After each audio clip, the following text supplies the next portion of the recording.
Good morning, everyone. Thank you very much for joining us on this beautiful day and hopefully really enlightening and reinvigorating conference on Islam and democracy and the future of U.S. relations with the Muslim world and with democracy. So I'm very glad that you are here on behalf of CSID, MPAC, the Middle East Policy Center, and the Center for Pluralism. All of these organizations are co-sponsoring this conference. We are very glad that you are here, and we have a packed program, as you can see. So we're going to have to start on time. We are very glad the Congresswoman is here, but she has to leave at 9:30 because the vote was called on the Hill. So thank you, Congresswoman, for joining us today.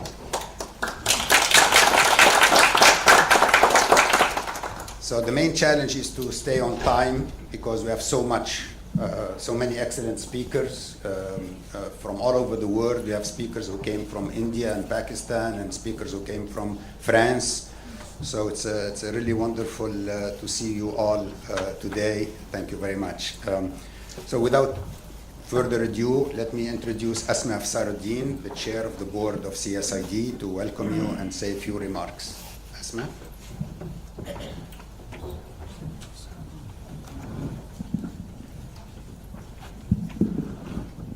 Being vertically challenged has its own challenges, as you can see. So good morning, everyone. My name is Asma Afsaruddin. I'm the chair of the board of directors of the Center for the Study of Islam and Democracy, or CSID, as we say in short. It is my pleasure and honor to welcome you today to the CSID MPAC 24th Annual Conference at Georgetown University, titled A World Order Without Democracy: U.S. Strategy and Political Change in the Muslim World. As you might imagine, this is a very timely and necessary topic. Since its establishment, the Center for the Study of Islam and Democracy has been laser-focused on studying issues of democracy and good governance, promoting public and scholarly discourses on these topics, and probing effective ways of implementing the goals of democratic governance in the Muslim-majority world. We are a nonprofit organization studying Islamic and democratic political thought and working toward merging them into a modern Islamic democratic discourse. The organization was founded in Washington, D.C. in March 1999 by a diverse group of academics, professionals, and activists, both Muslim and non-Muslim, from around the USA, who agreed on the need for the study and dissemination of reliable information on this complex topic. In the last 23 years, our annual conference has dealt with a whole host of issues that reveal the complexities and challenges of nurturing democracy in the Muslim-majority world. As our publicity materials for this conference emphasized, this year's conference brings together a remarkably diverse group of voices, including members of Congress, former senior U.S. officials, leading scholars of Islam and democracy, human rights advocates, and policy experts to examine one urgent question: can global stability be sustained without democracy, accountability, and human rights? As we are all aware, democracy is under renewed attack globally, and authoritarianism seems to be on the rise everywhere we turn. For the last several years at our annual conference, we have been sounding the alarm that democracy and democratic processes are facing an existential threat, in so much as their desirability itself and its necessity are being increasingly questioned, even in well-entrenched democracies like the United States, where we thought we were immune to such anti-democratic forces. All the warning signs remind us that we must be ever vigilant against the forces of authoritarianism and tyranny that seek to undermine democratic processes. The carnage that we witness in Gaza and the continuing hostilities between the US and Iran raise dire questions about the viability of the current international order and what the concept of human rights actually means when some human lives are clearly valued more than others.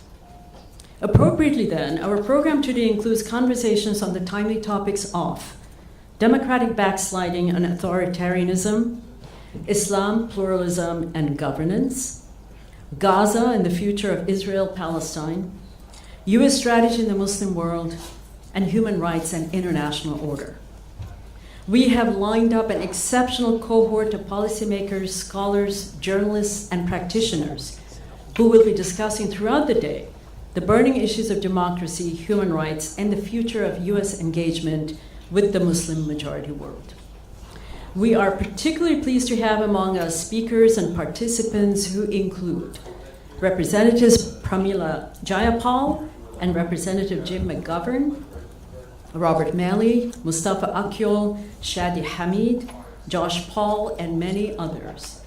We're also fortunate to have a distinguished keynote speaker today, Dr. Akbar Ahmed, and a very distinguished friend and ally of CSID, Dr. John L. Esposito, who will be joining us later in the afternoon. As we like to boast, CSID remains one of the few public forums that can bring together such a broad range of speakers from different perspectives for a policy-focused conversation that is informed by serious research on and deep understanding of the future of the global order and democratic governance. In closing, let me take this opportunity to thank MPAC, the Muslim Public Affairs Committee, and the Prince Al Walid bin Talal Center for Muslim Christian Understanding at Georgetown University for graciously co-sponsoring this conference and providing us with valuable resources and funding to get it off the ground. We particularly owe a debt of gratitude to Salam Al-Marayati from MPAC and Dr. Nader Hashmi from the Al-Walid Center for their critical assistance and cooperation in helping to make this conference a reality. So without further ado, I cede the floor to my colleague, Salam Al-Marayati, for his comments. Thank you all for being here, and along with all of you, I look forward to rich, thoughtful, and provocative discussions throughout the day. Welcome.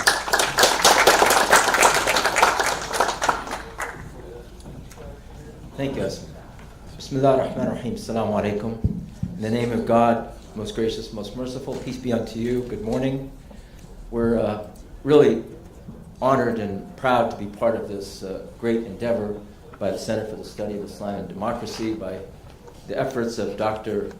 Radwan Masmoudi in bringing this issue to the forefront for our community, and we hope that we can engage our policymakers on this issue as well. This is the 250th anniversary of the Declaration of Independence, and there will be a lot of celebration, I believe even starting this weekend, that we have now had 250 years of freedom. But not all of it is celebration, because freedom that was promised to all Americans was actually not given to all Americans, such as the Native American, such as the African American, such as the immigrant who has come here to work for a better opportunity. All were exploited and were denied freedom through genocide, through slavery, through racism, and through economic exploitation. And so how do we navigate celebrating freedom that we are enjoying as Americans, but offering hope and a pathway to full freedom and fulfilling America's promise for all Americans? That is something we have to think about domestically. And the way we deal with it domestically has an impact on how we deal with freedom and democracy in foreign policy. Because we have not seen a foreign policy that is consistent on democracy with respect to different regions of the world. And in the case of Iran or Iraq or so many other Muslim majority countries, the U.S. tried to starve and bomb countries into submission and telling us that this was the path towards liberation and freedom and democracy. And we knew that this was just a folly. And that is because our foreign policymakers are either not willing to understand or not willing to convey the truth about what Islam tells us in regard to freedom and democracy. First of all, when we say, La ilaha illallah, there is no God but the one God, this is our cry for freedom. That we will not submit to any man, we will not submit to any king, we will not submit to any general before submitting to God. That is our only submission, and it liberates us from feeling that we have to be beholden to any authoritarian rule. And that is the cry for freedom that you hear and you see throughout the streets of Muslim-majority countries that we have to embrace, and we, as the Muslim Public Affairs Council, will advocate for that. When we look at the Medina Constitution, for example, the constitution that was established by the Prophet Muhammad, peace and blessings be upon him, and what was with tribes of Medina. And the tribes of Medina were not Muslim. They were polytheistic tribes.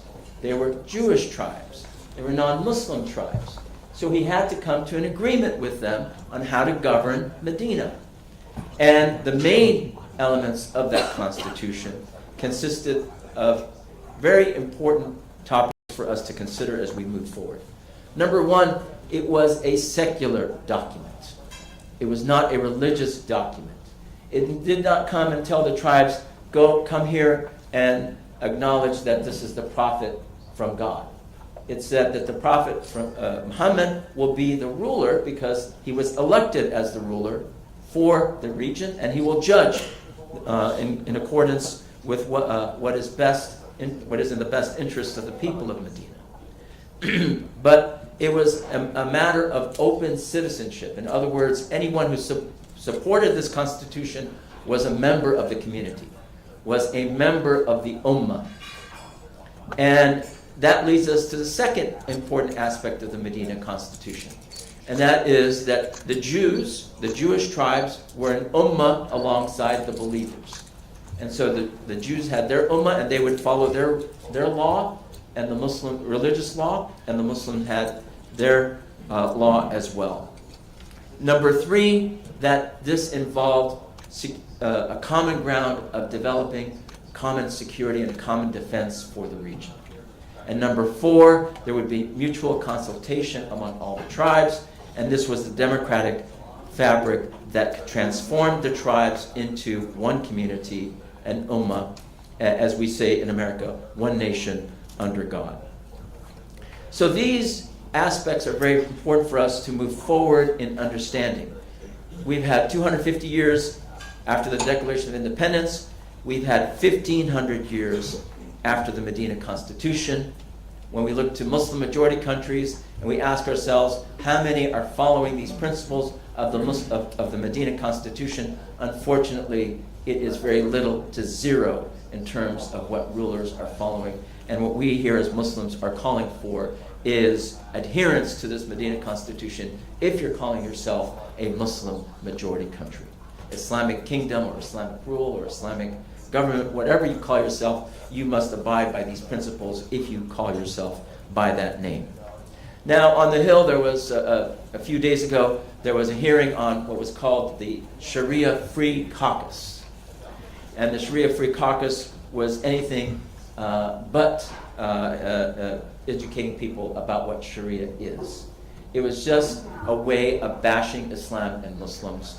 Unfortunately, 250 years ago, the same sentiment was given to Muslims, that they came from a tyrant background, a background of tyranny, and were not afforded the same rights. But the founders of our country established the clause that says we will not impose religion on any people. There is the establishment clause that government will not form any religion, very similar to what the Quran says, La ikraha fid din, there is no compulsion or force with matters to religion. The important thing to keep in mind when it comes to Sharia, this simply means the way. So yes, the Quran has the way to God, but even Christianity has the way to God, and it's called Jesus. Jesus is called the way in Christianity. And there's Jewish law, which is the way to God. And the Quran says, لِكُلٍّ جَعَلْنَا مِنْكُمْ شِرْعَةً وَمِنْهَاجًا. To each of you, we've made a different law and a different way. And if it were God's will, He would have made you into one, but He will test you with the different revelations that He's given you. And then He tells us, if you want to compete, compete by doing the good work. He didn't say compete by trying to argue who's better and who's worse, but compete by doing the good work. And so we, as the Muslim Public Affairs Council, with our coalition partners, with CSID, with all of you, with the many Jewish, Christian, and other civic organizations we work with, our responsibility, our charter, is to be true to the covenant that we have promised to uphold. And that covenant is the Declaration of Independence and the United States Constitution. And with that, I look forward to the comments of our speakers at this wonderful conference. Thank you. Assalamu alaikum.